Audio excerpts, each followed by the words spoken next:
Transfer and manipulation ఇది second యూనిట్లో last topic. ఇక ఇంటరప్ట్ టైప్స్ అనేది ఆల్రెడీ ఇంతకుముందు వీడియోస్లో డిస్కస్ చేసినాం. ఏ వీడియోలు అంటే input and output and interrupt types అని ఒక వీడియో అది అలానే డిస్కస్ చేసినాం ఇంటరప్ట్ టైప్స్. సో ఇదే మన సెకండ్ యూనిట్లో last topic data transfer and manipulation. ఏం లేదు, సింపుల్. ఏంటిది? క్లాసిఫై చేస్తుంది, classification of CPU operation. So CPU different types of operations చేస్తారు కదా, ఆ ఆపరేషన్స్ అన్ని క్లాసిఫై చేస్తారు. ఆ క్లాసిఫికేషనే ఈ డేటా ట్రాన్స్ఫర్ అండ్ మ్యానిపులేషన్ అనమాట. అవుట్ డేటా అనేది ఎలా మూవ్ అవుతుంది, ఎలా చేంజ్ అవుతుంది కంప్యూటర్ సిస్టంలో, దాని గురించి మనం డిస్కస్ చేస్తాం ఈ వీడియోలో. డేటా ట్రాన్స్ఫర్ అండ్ మ్యానిపులేషన్ అంటే సో జనరల్గా ఇన్స్ట్రక్షన్ క్లాసిఫై చేస్తుంది. సో ఇన్స్ట్రక్షన్స్ అన్నీ 3 కేటగిరీస్లో క్లాసిఫై అయినాయి అకార్డింగ్ టు దేని అకార్డింగ్ అంటే ట్రాన్స్ఫర్ అండ్ మ్యానిపులేషన్ పరంగా, డేటా ట్రాన్స్ఫర్ అండ్ మ్యానిపులేషన్ పరంగా ఇన్స్ట్రక్షన్స్ అన్ని 3 విధంగా క్లాసిఫై అయినాయి. అకార్డింగ్ టు, గుర్తుపెట్టుకోండి, according to the transfer and manipulation of data instructions 3 types of classify అయినాయి. సో ఫస్ట్ వచ్చి డేటా ట్రాన్స్ఫర్ ఇన్స్ట్రక్షన్, తర్వాత డేటా మ్యానిపులేషన్, తర్వాత programme control instructions based on the transfer and data manipulation of data. So data transfer instruction ఏమవుతుందంటే data అనేది ఒక దగ్గర నుంచి ఇంకో దగ్గరికి డేటా అనేది ట్రాన్స్ఫర్ అవుతుంది. దాని లోపల ఉన్న కంటెంట్ ఏం మారదు. ఎగ్జాంపుల్ చెప్పొచ్చేసరికి దానిలో లోడ్ ఏమవుతుంది, లోడ్ A, B, లోడ్ 25 అని లోడ్ అక్యుములేటర్. సో డేటా అక్యుములేటర్లకి 25 అనేది స్టోర్ అవుతుంది. సో అక్కడ కాపీ అవుతుంది డేటా. ఏమి కంటెంట్ R1 లోపల, సపోజ్ లోడ్ R1, R2 అని అనుకో, R2 లోపల ఉన్న కంటెంట్ R1 లోపలికి వస్తుంది. సో కాపీ అవుతుంది అంటే. So copy data from the memory into a program register అక్యుములేటర్కి.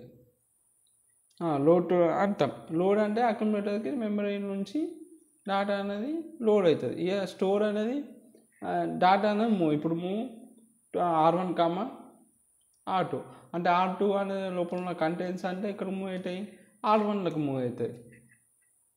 So store అవుతాయి, అది స్టోర్. అట్లా మూవ్ అంటే డేటా అనేది ట్రాన్స్ఫర్ అవుతుంది ఒక రిజిస్టర్ నుంచి ఇంకో రిజిస్టర్కి. లైక్ ఇప్పుడు R1, R2. సో R2 లోపల ఉన్న కంటెంట్స్ అన్నీ R1లకు వచ్చినాయి, ఇది మూవ్. అట్లనే ఎక్స్చేంజ్. ఈ ఎక్స్చేంజ్లో ఏమవుతుందంటే R1 లోపల ఉన్న కంటెంట్స్ R2లకు పోతాయి, R2 లోపల ఉన్న కంటెంట్స్ R1లకు పోతాయి 2 రిజిస్టర్స్కి.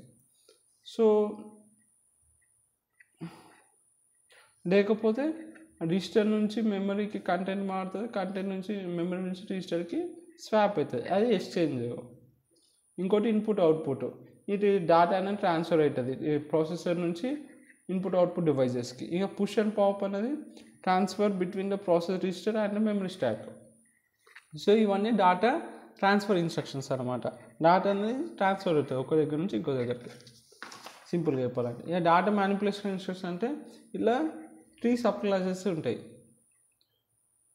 అంటే ఏమేమి కాంపిటేషన్స్, ఏం data perform competition and data transformation. So ఇది ఏం చేస్తాయి? ఫస్ట్ ఏం మాట్లాడుకున్నాం, డేటా ట్రాన్స్ఫర్ ఇన్స్ట్రక్షన్స్ మాట్లాడుకున్నాం. లోడు, మూవ్, స్టోరు, ట్రాన్స్ఫర్ అవన్నీ వచ్చేసినాయి. డేటా ఒక దగ్గర నుంచి ఇంకో దగ్గరికి ట్రాన్స్ఫర్ అవుతుంది. ఇక డేటా మ్యానిపులేషన్ ఏమిటంటే డేటా కంప్యూట్ అయ్యి అది ట్రాన్స్ఫార్మ్ అవుతుంది. ఇలా 3 సబ్ క్లాసెస్ ఉంటాయి. ఫస్ట్ వచ్చి arithmetic instruction, logic and bit manipulation instruction, తర్వాత షిఫ్ట్ ఇన్స్ట్రక్షన్స్. అర్థమెటిక్ ఇన్స్ట్రక్షన్స్ అంటే మీకు తెలిసినాయి, అవి add, sub, multiplication, division along with increment, decrement కూడా అర్థమెటిక్ ఇన్స్ట్రక్షన్స్ కిందకే వస్తాయి. సో డేటా పైన జరిగే యాడిషన్, సబ్ట్రాక్షన్ ఇవన్నీ అర్థమెటిక్ ఆపరేషన్స్ అన్నీ అర్థమెటిక్ ఇన్స్ట్రక్షన్స్ చూసుకుంటాయి. సో డేటా మ్యానిపులేట్ ఇప్పుడు జనరేట్ డేటా మ్యానిపులేషన్ ఇన్స్ట్రక్షన్స్ అంటారు కదా అర్థమెటిక్. ఇక logic and bit manipulation instructions and కానీ, OR, XOR, clear, complement along with carry flag operations like set carry, clear carry, complement carry.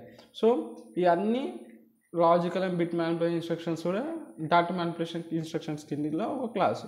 ఇక shift instructions అంటే left shift, right shift already మనం discuss చేసినాం ఈ computer organisation ప్లేలిస్ట్లో. So అవి చూసి రాదు, అందుకే నేను ఇక్కడ డెప్త్ వెళ్తుంది, పైన చెప్పుకుంటూ వెళ్ళిపోతాను. ఎందుకంటే షిఫ్ట్ ఇన్స్ట్రక్షన్స్ అంటే మళ్ళీ డెప్త్లో వెళ్ళడం. ఎందుకంటే షిఫ్ట్ రైట్ అంటే ఏంటిది, షిఫ్ట్ లెఫ్ట్ అంటే ఏంటిది, ఎన్ని types of shift operations, shift micro operations ఉంటాయి, డీటెయిల్గా వీడియో ఉంది అని ఇక్కడ నేను డెప్త్లో వెళ్తుంది. So sorry for that. So shift instructions ఏంటంటే లెంతీ అయిపోతుంది, వీడియో లెంతీ అవుతుంది ప్రతి వీడియో, అందుకే. సో షిఫ్ట్ ఇన్స్ట్రక్షన్ అంతా షిఫ్ట్ రైట్, షిఫ్ట్ లెఫ్ట్ కానీ, arithmetic shift right, arithmetic shift left, rotate right, rotate left, rotate with carry, rotate with left with carry, అట్లా ఇవన్నీ shift operations కూడా data manipulations కిందకి వస్తాయి. సో డాటా మ్యానిపులేషన్లో ఏమేమి అనగా మీరు ఏం గుర్తు రావాలా, లాజిక్ అర్థమెటిక్ గుర్తు రావాలి, లాజిక్ గుర్తు రావాలి, షిఫ్ట్ రావాలి, ఈ మూడు జరుగుతాయి. ఇక ప్రోగ్రామ్ కంట్రోల్ ఇన్స్ట్రక్షన్స్ ఏంటంటే ఈ ఒక CPU కమాండ్స్ అని చెప్పొచ్చు. అవి ఇప్పుడు ఇన్స్ట్రక్షన్స్ సీక్వెన్స్ వైజ్ ఎగ్జిక్యూట్ అవుతుంది. ఒకవేళ జంప్ ఇన్స్ట్రక్షన్ ఇచ్చినాకో ఆ CPU ఆ ఎగ్జిక్యూషన్ ఆపేసి ఇన్స్ట్రక్షన్ ఇప్పుడు 1 2 3 4 ఇన్స్ట్రక్షన్ ఎగ్జిక్యూట్ అవుతుంది. జంప్ ఇన్స్ట్రక్షన్ టు 200 అనుకో, ఈ 4th దగ్గర ఆ CPU ఆ ఇన్స్ట్రక్షన్ ఆపేసి సీదా ఎక్కడికి జంప్ అవుతుంది, 200 లైన్ లోపల ఉండే ఇన్స్ట్రక్షన్కి జంప్ అవుతుంది అట్లా. సో ఆ CPU కమాండ్స్ అనమాట.